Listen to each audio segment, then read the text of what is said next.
ফাজর। আল্লাহ বলেন ততক্ষণ পর্যন্ত আমার ফেরেশতারা আমার বান্দা বান্দির সাথে আমিন আমিন বলতে থাকে, ইবাদতের মধ্যে শামিল হয়ে থাকে যতক্ষণ পর্যন্ত ফজর না হয়। সুবহানাল্লাহ। সালামুন হিয়া হাত্তা মাতলাইল ফজর। আল্লাহ বলে ফজর পর্যন্ত, যতক্ষণ ফজর না হয় ততক্ষণ পর্যন্ত আমার অসংখ্য অগণিত নূরের ফেরেশতারা আপনাদের সঙ্গে, আমার আল্লাহর বান্দা বান্দীদের সঙ্গে তারা আমিন আমিন বলতে থাকে। জোরে বলেন সুবহানাল্লাহ। সেই মহান রব্বুল আলামিন একটা রাত্র দিয়েছেন, সেই রাত্রটা এই রমজানুল মুবারক মাসের 26 তারিখ দিবাগত রাত্র হলো 27। জোরে বলেন সুবহানাল্লাহ। যেটাকে লাইলাতুল কদর হিসাবে হাদিস এবং কোরআনে পাকের মধ্যে নির্দিষ্টকরণ করা হয়েছে। ওই হাদিস এবং কোরআনের ব্যাখ্যা অনুযায়ী ওই রাত্রটা কি আমাদের সামনে না কোনো চলে গেছে? সামনে। জোরে বলেন, কি সামনে আসতেছে না পেছনে চলে গেছে? আসতেছে। জোরে বলেন আলহামদুলিল্লাহ। ঈদ যেহেতু সামনে আসতেছে, ঈদ মানে খুশি, ঈদ মানে আনন্দ, কথা কোন ঠিক কিনা? তো নতুন জামা, নতুন কাপড়, তারপরে সুরমা, আতর, টুপি, পাঞ্জাবি, রুমাল ইত্যাদি আমরা পরবো। এই জন্য নতুন, কথা বলেন ঠিক না বেটে? আমরা আনন্দ করব, উল্লাস করব। কিন্তু ঈদ যে মোবারক হয়েছে, এই মোবারকের সাথে আমাদের সাক্ষাৎ নাই, কথা কোন ঠিক কিনা? এই মোবারকের সাথে আমাদের কি নাই? আমাদের সাক্ষাৎ নাই। এই মোবারক অবশ্যই, কারণ ঈদ মোবারক, কথা বলেন ঠিক কিনা? তো ঈদ মানে আনন্দ, উল্লাস, খুশি, উদযাপন ইত্যাদি ইত্যাদি, খাওয়া দাওয়া, ফুর্তি করো, কথা বলেন ঠিক কিনা? কিন্তু এটার সাথে যে মোবারক শব্দটা রয়েছে, ফুত পবিত্র যে শব্দ রয়েছে, ওই শব্দের সাথে আমাদের চরিত্রের মিল করে নিতে হবে। ওই শব্দের সাথে আমাদের জীবনটাকে মিলাইয়ে নিতে হবে। ওই শব্দের সাথে আমাদের রুহু, আত্মা, যেটা কাল্প বলা হয়, ওটার সংযুক্ত করে নিতে হবে স্বয়ং রব্বুল আলামিনের সাথে। জোরে বলেন সুবহানাল্লাহ। তাহলে ইনশাআল্লাহ আমরা ঈদ মোবারক সুন্দর মতো উদযাপন করতে পারবো। আল্লাহ খুশি হবেন, আল্লাহ খুশি, আমরাও খুশি, আল্লাহর অসংখ্য অগণিত ফেরেশতারা খুশি। জোরে বলেন সুবহানাল্লাহ। তো জোরে বলেন না সুবহানাল্লাহ। আব্বার আমার গভীর মনোযোগ, অন্তরের কান লাগান বন্ধু গো। ওই রব্বুল আলামিনের পেয়ারা হাবিব সরকারে কিবরিয়া রহমাতাল লিল আলামিনের মাধ্যমে আমার আল্লাহ ১৩,০০০ বছর আগে জানাইয়া দিলেন লাআল্লাকুম তাত্তাকুন। জোরে কোন সুবহানাল্লাহ। হে আমার বান্দা নবীর উম্মতের দল শোনো, লাআল্লাকুম তাত্তাকুন, নিশ্চয় আমি আল্লাহর ইবাদত করিয়া এই মাহে রমজানের আগুন দিয়া জ্বালাইয়া পোড়াইয়া বর্ষ করে দিয়ে তোমাদের গুনাহগুলি, পাপগুলি মোচন করে দেওয়ার পর লাআল্লাকুম তাত্তাকুন, তোমরা আল্লাহর সান্নিধ্য অর্জন করবে, তোমরা আল্লাহর নৈকট্য অর্জন করবে। আর এই আল্লাহর নৈকট্য অর্জন করার জন্য আল্লাহ রমজান আমাদেরকে দিল। এই রমজান মাসের শেষ 10 দিন আমাদের সামনেই, একেবারে অতি নিকটেই, কথা বলেন ঠিক কিনা? ওই শেষ 10 দিনের ভিতরে আল্লাহর ঘর বাইতুল্লাহ তথা মসজিদের ভিতরে যেখানে কিতাবের মধ্যে এসেছে যে এই মসজিদে আযান হয় এবং 5 ওয়াক্ত জামাত হয়, সুবহানাল্লাহ কোন? যেই জায়গায় আযান হয় এবং 5 ওয়াক্ত আযান হয়, 5 ওয়াক্ত নামাজ জামাতের সহিত হয়, ওই জায়গায় ইতিকাফ করা ইমানদারের উপরে আমার আল্লাহ পাক রব্বুল আলামিনের পক্ষ থেকে সুন্নতে কিফায়া, জোরে আল্লাহু আকবার, ইতিকাফ ওয়াজিব করে দিয়েছে, ওয়াজিবে কিফায়া, জোরে আল্লাহু আকবার। এটা ফরজের কাছাকাছি, কারণ আমরা জানি ফরজে আইন হলো নামাজ পড়া, 5 ওয়াক্ত নামাজ। এই ফরজে আইনের সাথে আমরা যখন আরেকটা নামাজ পড়ি, জানাজার নামাজ, ওইটা হলো ফরজে কিফায়া, জোরে বলেন সুবহানাল্লাহ। তার মানে ওইটাও ফরজ। এখন আমরা ঈদের নামাজ পড়ব, 2 ঈদের নামাজ পড়া ওয়াজিব, সুবহানাল্লাহ কোন? এই 2 ঈদের নামাজের মধ্যে আমরা ওয়াজিব পালন করি। এইখানে ইতিকাফ করা রমজান মাসে ওয়াজিবে কিফায়া, অর্থাৎ ফরজের একেবারে শামিল, সুবহানাল্লাহ। আমার আল্লাহর হাবিব সরকারে কিবরিয়া রহমাতাল লিল আলামিন বলতেছেন, ইতিকাফু ফিল আশরিল ওয়াল ইতিকাফু ফিল আশরিল আওয়াখির মিন রমাদান সুন্নাতু মুআক্কাদায়ে কিফায়া, জোরে কোন সুবহানাল্লাহ। এই সুন্নতে মুআক্কাদায়ে কিফায়া, সুন্নতে ওয়াজিবুল কিফায়া, জোরে কোন সুবহানাল্লাহ। আমার দয়াল নবী রহমাতাল লিল আলামিন বলে, উম্মত, মাহে রমজান যখন তোমাদের নিকট উপস্থিত হয়, ওই রমজান মাসে তোমরা শেষ 10 দিনের ভিতরে সুন্নতে মুআক্কাদায়ে কিফায়া তোমরা আদায় করবা। কিভাবে আদায় করবা? কয় যে জায়গার ভিতরে আযান হয়, নামাজ হয়, জামাত হয়। সুবহানাল্লাহ। এখন আযান ছাড়া, নামাজ ছাড়া, জামাত ছাড়া সুন্নতে কিফায়া আমাদের আদায় হবে। কিন্তু মা বোনদের জন্য আমার আল্লাহ পাক রব্বুল আলামিন ছাড় দিয়েছেন। মা বোনেরা অন্তর্মহলে যে সমস্ত আবেদা জাহেদা সলেহা নেককার বান্দিরা রয়েছে তাদের জন্য ইতিকাফের অনুমতি রয়েছে। তারা বসবে কোথায়? আমার প্যারা হাবিব সরকারে কিবরিয়া রহমাতাল লিল আলামিন বলে তারা বসবে তাদের ঘরের খাস কামরার মধ্যে। সুবহানাল্লাহ। আর পুরুষেরা ইমানদাররা বসবে মসজিদের ভিতরে। সুবহানাল্লাহ। মসজিদের ভিতরে ওয়ালিল মারআতি ফি মসজিদি বাইতিহা। আল্লাহর বান্দা নবীর উম্মতের দলরা মসজিদের ভিতরে বসবে যেখানে আল্লাহর উপাসনা করা হয়, ইবাদত করা হয়। আমার দয়াল নবী কামলিওয়ালা কয় উম্মত রে, এই শরীয়তের বিধান যারা আদায় করবে, শরীয়তের হুকুম যারা পালন করবে, এটার জন্য যেই ব্যক্তি সুন্নতে মুআক্কাদায়ে কিফায়া এইটা যারা আদায় করবে, সমাজের মধ্যে সবাই করতে হবে না। সমাজের পক্ষ থেকে যদি মুষ্টিময় কয়েকজন মানুষ যদি মসজিদের ভিতরে ইতিকাফ করে, সকলের পক্ষ থেকে আদায় হয়ে যাবে। জোরে বল সুবহানাল্লাহ। আমার দয়াল নবী কামলিওয়ালা রহমাতাল লিল আলামিন অন্য হাদিসে পাকের মধ্যে ঘোষণা করলো উম্মত রে, যেই ব্যক্তি এই সুন্নতে মুআক্কাদায়ে কিফায়া ইতিকাফ যারা আদায় করলো তার জন্য আমার আল্লাহ পুরস্কারের ব্যবস্থা রাখছে। নবী গো, কি ব্যবস্থাপনা রয়েছে? আমার নবী কয় ওই উম্মতের জন্য একটা উমরা এবং একটা বড় হজ, কবুলিয়াত হজের সওয়াব আছে। যে ব্যক্তি ইতিকাফ অবস্থায় আল্লাহর ইবাদত করবে, বন্দেগী করবে, আমার আল্লাহ তাকে দুইটা কবুলিয়াত হজের সওয়াব দান করবে। একটা হলো উমরা, আরেকটা হলো বড় হজ। সুবহানাল্লাহ। তাহলে দুইটা হজের সওয়াব যেই ব্যক্তি পাবে ওই ব্যক্তির জীবনটা ধন্য না অধন্য? আমি ধন্য গো রাসূল, আপনাকে পেয়ে আমি ধন্য গো হাবিব, আপনাকে পেয়ে আমি আরো ধন্য হইলাম আপনার উম্মত হয়ে। বলেন আরো ধন্য হইলাম আপনার উম্মত হয়ে।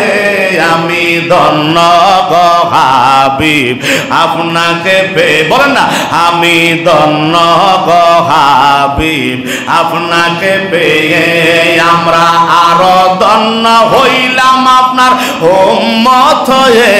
আমরা আরো ধন্য হইলাম আপনার। আমি ধন্য গো হাবিব, আপনাকে পেয়ে আমরা ধন্য গো রাসূল, আপনাকে পেয়ে। সুবহানাল্লাহ। আমার নবীকে যারা পায় তাদের ইহকাল পরকাল দোজাহান ধন্য হয়ে যায়। সুবহানাল্লাহ। ওই নবীকে পাওয়ার দরকার আছে না নাই?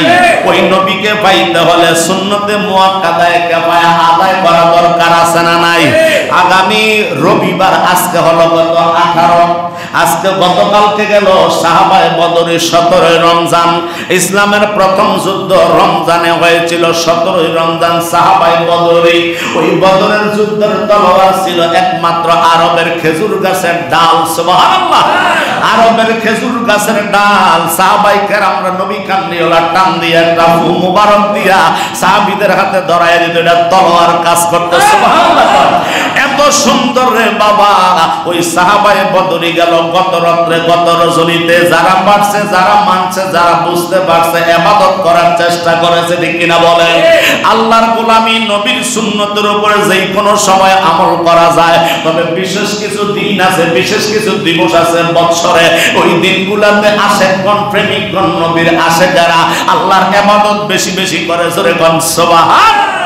বন্ধু আমার মদিনার নবী সরকারে কিবরিয়া রহমাতাল লিল আলামিনের জলিল কদর সাহাবী ওয়ান আবি হুরায়রা রাদিয়াল্লাহু আন আবি সাঈদুল খুদরি রাদিয়াল্লাহু তাআলা আনহু قال قال رسول الله صلى الله تعالى عليه وسلم ثلاثه لا يفطرون صائما والحزامه والقيء الاحتلام رواه الترمذي সুবহানাল্লাহ আল্লাহর নবীর জলিল কদর সাহাবী হযরতে আবু সাঈদ খুদরি রাদিয়াল্লাহু তাআলা থেকে হাদিস খানা বর্ণিত তিনি বলতেছে আমার নবী কামলিওয়ালা ইরশাদ করেছেন ইতিকাফকারীর রোজাদার ব্যক্তিকে আমার আল্লাহ ওই রোজাদারের রোজা ভঙ্গ হয় না তিনটা কাজ করলে জোরে বলেন কয়টা জোরে বলেন কয়টা তিনটা কাজের ভিতরে রোজা ভঙ্গ হয় না আমার দয়াল আল্লাহর হাবিব সরকারে কিবরিয়া বলেন আমার ওই তিনটা কাজ হইল আল হিজামাতু যেই ব্যক্তি সিঙ্গা লাগায় কি লাগায় সিঙ্গা লাগায় অনেকের বাতের আক্রান্ত রোগী আছে অনেকের ব্যথা আছে শরীরে বিষ ব্যথা এই রকম বিষ ব্যথা যখন নামায় কিন্তু সিঙ্গা লাগায়া অনেক মহিলারা কিন্তু বাড়িতে ঘুরে কথা কর ঠিক না বানি এই লাগানোর পরে ওয়াল হিজামাতু এইটা ব্যবহার করার পর আল্লাহর নবী বলে তার রোজা ভঙ্গ হবে না জোরে কোন আল্লাহু আকবার হায় রে হায় এবার দ্বিতীয় নাম্বার হইল ওয়াল কাইয়ু মানে আমার নবী বলতেছে উম্মতের দল শোনো অবাক করে আমরা ভূমি করি কথা কোন ঠিক কিনা যদি কোনো কারণবশত যদি কারো কোনো ভূমির ব্যাগ হয় আর সে যদি ভূমি করে ওই ভূমি কম হোক আর বেশি হোক যদি সে ভূমি করে কিন্তু তার রোজা ভঙ্গ হবে না জোরে কোন সুবহানাল্লাহ আর জোরে কোন সুবহানাল্লাহ এবার ইচ্ছা করে আবার আঙ্গুল দিয়া ভূমি করন যাইতো না কথা কোন ঠিক কিনা আল্লাহর নির্দেশে নিজের শরীরের কন্ডিশন অনুযায়ী যদি ভূমি হয় কোনো কারণবশত ওজর বশত আমার নবী বলে তার রোজা ভঙ্গ হবে না তুমি মনে করো না যে রোজা ভাঙে গেছে না তুমি সুন্দর মতো ওযু করো পাক পবিত্র হয়ে যাও ক্লিয়ার রোজা হবে সুবহানাল্লাহ অনেকে চিন্তা করে ভূমি জন করছি রোজা তো গেছে ভাঙা খাই খালি খাই কথা কোন ঠিক কিনা খালি খাই কথা কোন ঠিক কিনা আল্লাহ আমাদেরকে বোঝার তৌফিক দেন আমিন কোন এরপরে আমার নবী কয় তিন নাম্বার হলো ওয়াল ইহতিলাম তিন নাম্বারটা হইলো যারা স্বপ্ন দর্শে একটা নাইট প্রেসার বলা হয় অনেক সময় দিনের বেলা আমরা একটু কাহিল লাগলে শরীরে একটু ক্লান্ত হলে তখন আমরা একটু শুই একটু আরাম করি ওই অবস্থায় যদি কারো যদি স্বপ্ন দোষ হয়ে যায় ওই স্বপ্ন দোষ হওয়ার পরে তুমি কি করিও না রোজা ভঙ্গ করিও না তুমি ঘুম থেকে ওঠার পরে যদি দেখা যায় তোমার অতি এবং মনি উভয়টাই এসেছে তুমি কিন্তু তৃপ্তি পেয়েছো উভয়টাই এসেছে কিন্তু আল্লাহর নবী কয় রোজা ভঙ্গ হবে না সুবহানাল্লাহ কইতেন না তোমার রোজাটা ওকে থাকবে তবে তুমি গোসল ফরজ হইলে গোসলটা করে নিতে হবে জোরে কোন সুবহানাল্লাহ আল্লাহর নবী সরকারে কিবরিয়া রহমাতাল লিল আলামিন আমাদের জন্য এত সুন্দর সুন্দর জিনিসগুলা ইসলামের স্বর্ণালী যুগে ১৪,০০০ বছর আগে দিয়ে গিয়েছেন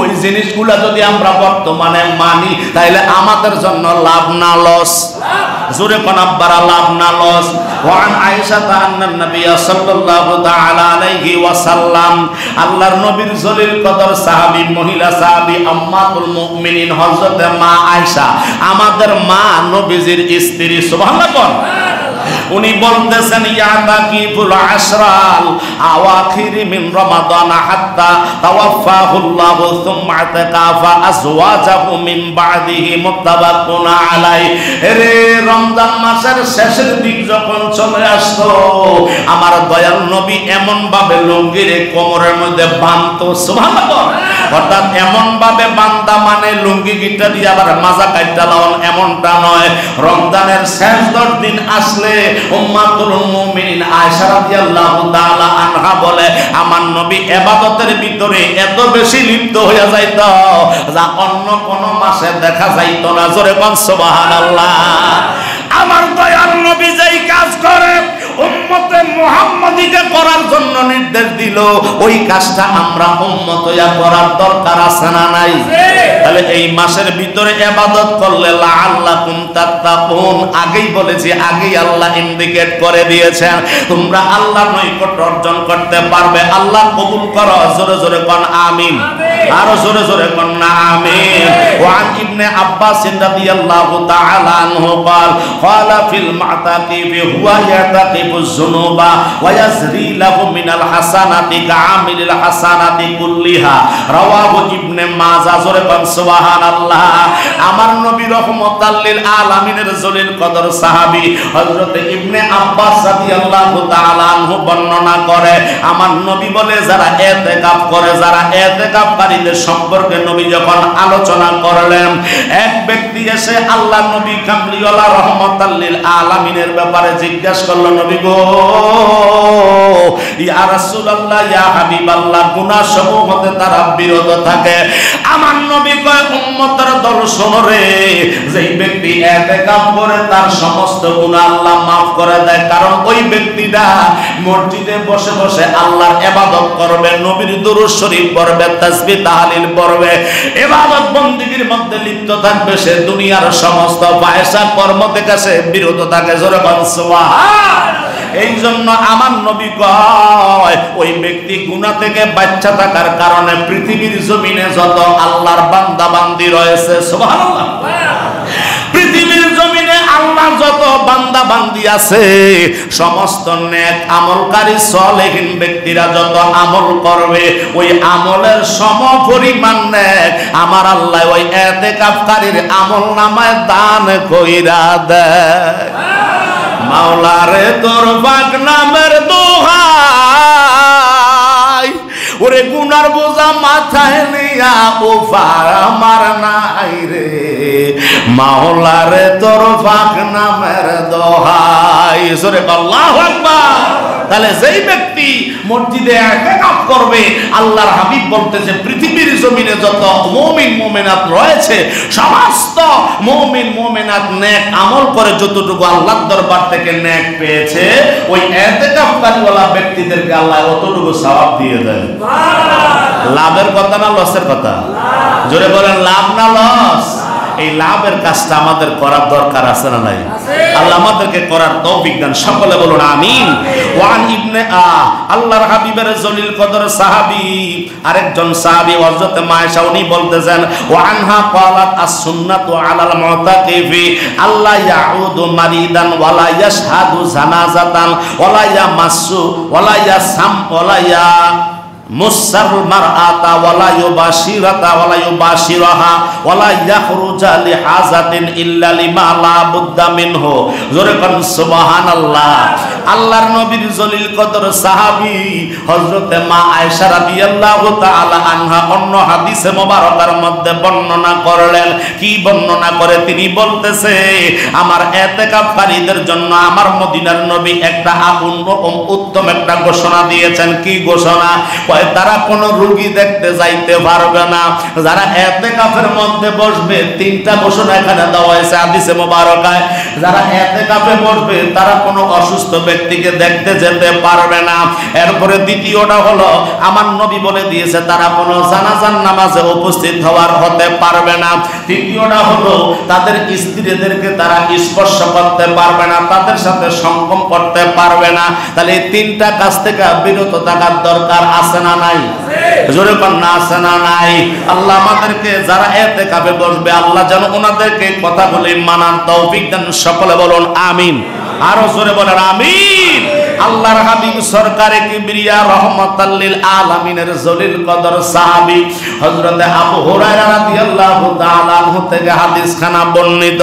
তিনি বলতেছেন, আমার মদিনার নবী ইরশাদ করেছে, উম্মত রে, ও আমার উম্মতের দল শোনো, যেহেতু রমজান মাস এসেছে, আমাদেরকে ফিতরা দেওয়ার দরকার আছে না নাই? আমাদের উপর যাকাত আছে না নাই? এই যাকাত এবং ফিতরার কথা বলতে যাই আমি উল্লেখ করতেছে হাদিস শরীফের মধ্যে। আল্লাহর নবী সরকারে কিবরিয়া রাহমাতাল লিল আলামিনের স্পষ্ট হাদিসে মুবারকার দ্বারা বলা হয়েছে, যারা গৃহপালিত পশু পালন করে, যেমন গরু পালন করে, মহিষ পালন করে, ভেড়া ছাগল দুম্বা পালন করে, সুবহানাল্লাহ, এক একটা জিনিসের এক এক রকম যাকাতের ব্যবস্থা রয়েছে। জোরে বলেন সুবহানাল্লাহ। যেমন কেউ যদি গবাদি পশু বলা হয়েছে, এই গবাদি পশুর আপনার যাকাত কিভাবে আমরা আদায় করব? এই গবাদি পশু যারা পালন করে, একটা দুইটা পাঁচটা 10টা 20টা কমপক্ষে 30টা পর্যন্ত, সুবহানাল্লাহ কইতেন না?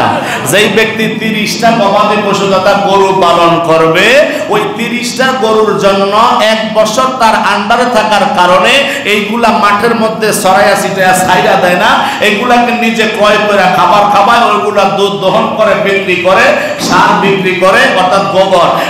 ওই গবাদি পশুর জন্য 30টা, যেটা বর্তমান ফার্ম বলা হয়, কথা বলতে কিনা, ওই ফার্ম থেকে বর্তমান 30টা গরু যার ফার্মের মধ্যে রয়েছে, ওই গরুর উপরে যাকাত খরচ হবে। কি খরচ হয়েছে? যাকাত খরচ হয়েছে। কয়টা খরচ দিতে হবে? 30টা গরু যদি হয়, তার জন্য 1 বছরের একটা গরুর সাবা অর্থাৎ বাচ্চা, তাকে যাকাত দিতে হবে। সুবহানাল্লাহ। আল্লাহ রাসূল বলেছেন যদি 40টা হয়, তাহলে 40টার জন্য 2 বছরের একটা গরু যাকাত দিতে হবে। সুবহানাল্লাহ। তাহলে 10টা 20টা 5টার জন্য যাকাত ফরজ না। এটার আবার আরেকটা লাইন আছে। জোরে বলেন সুবহানাল্লাহ। এটার আবার আরেকটা কি লাইন রয়েছে, কৌশল রয়েছে, ওইটার আরেকটা হাদিস মুবারক রয়েছে। জোরে বলেন সুবহানাল্লাহ। তাহলে এইভাবে যদি ওট পালন করে, বর্তমানে বাংলাদেশে ওটের দাম যেহেতু বেশি, এটা আরবের প্রচলন বেশি, কথা বলেন ঠিক কিনা? যদি কেউ ওট পালন করে, ওই গবাদি পশুর ভিতরে ওট যদি পালন করে, ওই ওট যদি সংখ্যায় 5টা হয়, কয়টা হয়? যদি 5টা ওট পালন করে, 5টার জন্য সে যাকাত খরচ হবে 5 ওটের জন্য একটা বকরি। জোরে আল্লাহু আকবার। একটা কি হবে? একটা বকরি, এটার উপরে যাকাত হয়ে যাবে। অতএব আমরা যেহেতু ওট পালনের মধ্যে না, গরু পালনে মোটামুটি অনেকে থাকতে পারে, এই জন্য গরুর মাসআলাটা আমাদের দরকার, কথা বল ঠিক কিনা? এখন আমি 3টা 4টা 5টা আমি 10টা গরু পাললাম, এটার যাকাতটা আমি কিভাবে দেব বা খরচ হইল কিনা? এখন আসেন আমার সম্পদের হিসাবের মধ্যে আমার ব্যাংকের টাকা, ঘরের হাতের জমা টাকা এবং আমার যত সম্পদ রয়েছে, স্বর্ণ অলংকার হীরা মণি মুক্তা যা আছে, সবগুলোর মধ্যে কিন্তু গরুটাও চলে আসবে। মারহাবা, জোরে বলবেন না মারহাবা? সবগুলোর ভিতরে আমার সম্পদ বলতে আমার যত আছে, এর ভিতরে ওইটার যাকাত চলে আসবে। এবার আমার যাকাত কতক্ষণ খরচ হবে আমার উপরে? ততক্ষণ পর্যন্ত যতক্ষণ পর্যন্ত 7.5 তোলা স্বর্ণ, তা 7.5 ভরি স্বর্ণ অথবা 52.5 তোলা রূপা, 52.5 তোলা রূপা মানে 52.5 ভরি রূপায় যায় 7.5 ভরি স্বর্ণের দামে সেম ক্যাটাগরিতে চলে আসে। যার জন্য এটা 7.5 ভরি স্বর্ণের দাম বর্তমান মার্কেট কত? 7.5 লাখ টাকা। ঠিক আছে, 7.5 লক্ষ টাকা। যার মধ্যে ওই গরু হোক আর বকরি হোক আর দুম্বা হোক আর আমার ব্যাংকের টাকা সব মিলাইয়া যদি আমার কাছে 1 বছরের আয়ের জায়গা বর্তমান জমা আছে 7.5 লাখ টাকা, যদি যার ওই ব্যক্তি মালিক হয়, তাহলে তার উপরে মালের নেশাব খরচ হবে। তখন সবকিছু মিলাইয়া 7.5 লক্ষ টাকার টাকা আমাকে আপনাকে আদায় করে দিতে হবে। গরিব মিসকিন ইয়াতীম যারা রয়েছে, মাদ্রাসা মসজিদ, জোরে বলেন মারহাবা।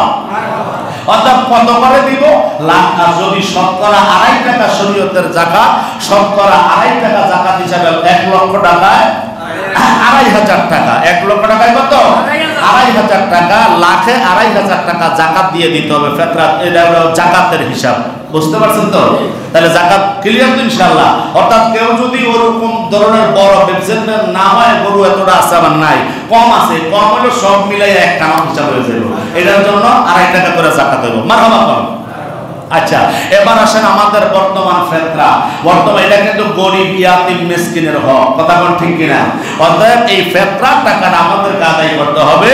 ইসলামিক ফাউন্ডেশন থেকে নির্ধারিত এবং বিভিন্ন সরকারিভাবে নির্ধারিত সর্বনিম্ন হাদিয়া হলো 125 টাকা। 100 কত? 25 টাকা। 125 টাকা। অন্যটার মধ্যে আবার নেটের মধ্যে পাওয়া গিয়েছে 115 টাকা। কথা ঠিক কিনা? তো অতএব 115 নিম্নটাই আমরা ধরলাম, ঠিক আছে? 115 টাকা সর্বনিম্ন, এটা হলো মাথা পিছে ফিতরা দিতে হবে। আর সর্বোচ্চ হলো 2.5 টাকা। 2800 কত জানি? আরে যাই হোক, আপনার সর্বোচ্চ হলো 2500-এর উপরে। আমার খেয়াল নাই জিনিসটা, যাই হোক দেয় দুটো। তো এই জন্য সর্বনিম্ন হলো 115 টাকা, আর উপরে আমি আপনি যা দিতে পারি, আর এর উপরে যা দিবেন এটা দান হিসাবে হয়ে যাবে। জোরে বলেন মারহাবা। এর উপরে যেটা হবে এটা কি হবে? দান সৎকার হিসাবে হয়ে যাবে। কারণ দান সৎকার রমজান মাসে 1/70। রমজান মাসে কি ওয়াজ কি খারাপ লাগে নাকি? 2 মিনিট গেল লস হবে নাকি? কোনো অত কাম কম, রমজান মাস, কথা কোন ঠিক কিনা? সওয়াব বেশি, আলহামদুলিল্লাহ কইতেন না? এ যাইয়া ঘুরে গাইরা একটু ঘুমাবো আর কি, কথা কোন ঠিক কিনা? আবার উঠতে আসরের নামাজ। আল্লাহ কবুল করো, আমিন কোন। আরো জোরে বলেন আমিন। এবার ফেতরাটা আমাকে আপনাকে যেই ব্যক্তি কত 2970, তার মানে 3000 টাকার একেবারে কাছাকাছি, ঠিক না? 2970 টাকা হলো সর্বোচ্চ। অতএব এই ফেতরাটা প্রত্যেকে আদায় করবেন। যারা মনে করেন যে যে ব্যক্তি রিকশা চালায় খায়, তারও যদি 115 টাকা হয়, আপনি কলম মাইরা ডেলি কামাইতেছেন 30,000 টাকা, আপনাকে 115 টাকা দিবেন না, কথা বল ঠিক না বেটি? যে ব্যক্তি কি করতেছে, চাকরি করতেছে 50,000 টাকা মাসে, 1 লক্ষ টাকা মাসে, ওই ব্যক্তি যদি আবার 115 টাকা দেয়, তাহলে গরিবের হক নষ্ট হবে। তাহলে আর উপরের সীমানাটা দেওয়ার দরকার ছিল না, কথা কোন ঠিক কিনা? অতএব আপনার সামর্থ্য অনুযায়ী আপনি নিজে বাছাই করে নেবেন যে আমি কত করে দিতে পারি। এটা ইয়াতীমের হক, এটা গরিব মিসকিনের হক, কাঙ্গালের হক, কথা বলেন ঠিক কিনা? আল্লাহ আমাদের কবুল করুক, সকলে বলেন আমিন। আরো জোরে বলেন আমিন। যেই ব্যক্তি ঈদের নামাজ পড়ার আগে এই মাত্র একটা সন্তান ভূমিষ্ঠ হয়েছে, কি হয়েছে? ঈদের নামাজ এখনো পড়ে নাই, এখনো জামাত হয় নাই, এখনই একটা সন্তান ভূমিষ্ঠ হইল, তার উপরও ওই ফিতরা দেওয়া ওয়াজিব হয়ে যায়। জোরে বলেন মারহাবা। আরো জোরে বলেন না মারহাবা। এইটা সবাই ইনশাআল্লাহ আমরা আদায় করে দিব। এটা কার উপরে? কারণ হ্যাঁ তো কামাই নাই, রুজি নাই, রোজগার নাই, মাত্র দুনিয়াতে আসছে, এটা বাবার উপরে ওয়াজিব হয়ে যায়। মারহাবা কোন। আল্লাহ পাক আমাদের সকলকে যাকাত ফিতরা সুন্দর মতো নির্ধারিত সময়ে আদায় করা আল্লাহ আমাদেরকে তৌফিক দান করুন, সকলে বলুন আমিন। জোরে বলেন না আমিন। আর নিয়ত করবেন আগামী রবিবার, আর আজকে যেহেতু 18 না, আজকে শুক্রবার 18, শনিবার হলো 19, আর রবিবার হলো 20 তারিখ, রমজানের রাত্র হলো 21। রাত্র কি 21 আমরা লাইলাতুল কদর তালাশ করব, কমপক্ষে 4 রাকাত হলো নামাজ পড়ব কদরের নিয়তে। আমিন বলেন। তো জোরে বলেন না আমিন। আচ্ছা, এই রবিবারে আসরের নামাজ যারা ইতিকাফে বসবেন, আপনারা আল্লাহর ঘরের মেহমান, আমাদেরও মেহমান, কথা বলেন ঠিক কিনা? এই ওনারা আসরের নামাজের সময় চলে আসবেন, আসরের নামাজ পড়ে ওনাদের বসার স্থান করে নেবেন। যদি আলাদা কোনো ব্যবস্থাপনা হয় তাহলে তো হইলই, না হইলে এখানেই হবে, কোনো সমস্যা নাই, কথা বলেন ঠিক কিনা? তবে নিচে বিছনা রাখবেন। আল্লাহ পাক আমাদের কবুল করুক, আমিন বল। আর ইতিকাফকারী যারা রয়েছেন ওনাদেরকে সহযোগিতা করা, বিভিন্ন অনেকের ফানের অভ্যাস থাকে, অনেকের একটু খয়ার অভ্যাস থাকে, কথা বলতে কিনা, অনেকের একটু চায়ের অভ্যাস থাকে, স্বাভাবিক। যদি যে যেটুকু পারেন ওনার সাথে কথা বলার কোনো দরকার নাই, একেবারে আমরি কিছু আহারে বাইরে কইরে শরীর ইত্যাদি কিন্তু দরকার নাই। ওনার কাছে উনি আছে, আপনার কাছে আপনি আছেন, আপনার দায়িত্ব আপনি পালন করবেন, ওনার দায়িত্ব উনি পালন করবেন, কথা কোন ঠিক কিনা? এই জন্য যে যেটা পারেন সহযোগিতা করবেন। ধরেন এটা চাচা এটা খাইয়েন, বা বাজার এটা খাইয়েন, বা যেটা এটা খাইয়েন, এটা আপনার জন্য আছে, এতটুকুই শেষ, কথা বলেন ঠিক কিনা? এদিক সেদিক ঘোরাফেরার দরকার নাই, অযথা কথা। যেহেতু ইবাদতের জন্য বসেছেন, আল্লাহ যেহেতু ঘোষণা দিয়েছে এই নিয়মগুলা, এই জিনিসগুলা দান করবে, এত নেয়ামত, অতএব নেয়ামত আনতে হলে একটু কষ্ট করতে হবে 10 দিন, কথা বলেন ঠিক কিনা? আল্লাহ আমাদের সবাইকে আল্লাহর গোলামি, নবী পাকের সুন্নতের উপরে আমল করার তৌফিক দান করুন, সকলে বলুন আমিন। আর মোহাম্মতে বলেন আমিন। আমা তৌফিক ইল্লা বিল্লাহ। আসসালামু আলাইকুম ওয়া রাহমাতুল্লাহি ওয়া বারাকাতুহু। যারা পরে এসেছেন 4 রাকাত কাবলাল জুমা আদায় করে নেন, সামনের কাতারগুলি কষ্ট করে একটু পূরণ করে নেন সকলে।